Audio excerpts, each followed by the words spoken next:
Just a little bit ago, a couple of those have exploded, but really in a sort of fire situation with nobody inside, it doesn't pose that much of a hazard.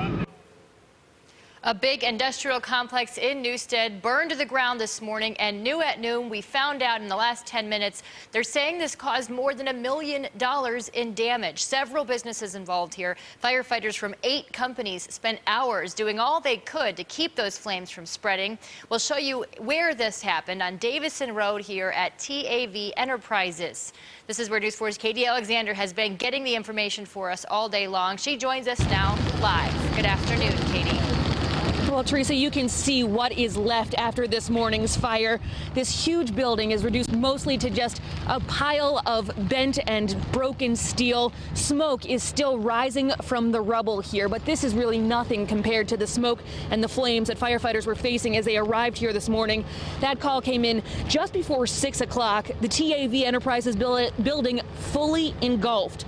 The building is a multi-use garage that houses a number of different businesses in the different bays. Landscaping, paving, automotive repair, janitorial services. Firefighters were doing all that they could to save any of those businesses, and 2 bays at the end of the building were spared from the flames.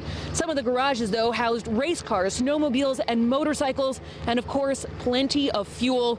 Propane tanks and acetylene tanks did explode here this morning as the fire burned, and there were some issues with the water pressure. The crews were trying to run 2 ladders at the same time to fight the flames from above. Firefighters had to fight this one totally from outside the building because of the roof and the walls collapsing. Situation just too dangerous. Well, the problem with the structure like this is as the building comes down, the steel comes down on what's burning.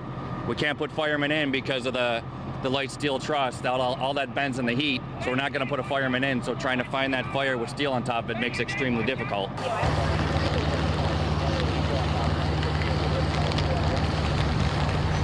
Now, firefighters were able to get the flames under control within about an hour of arriving here on the scene, but they've been out here all morning long hitting the hot spots that have continued. There have been lots of those hot spots, and really firefighters have been wrapping up really in the last few minutes. There are still some firefighters here on the scene. We are told that no one was inside when the fire started and no injuries have been reported. Investigators just finished up here. They say the cause is still undetermined. Reporting live, Katie Alexander, News 4.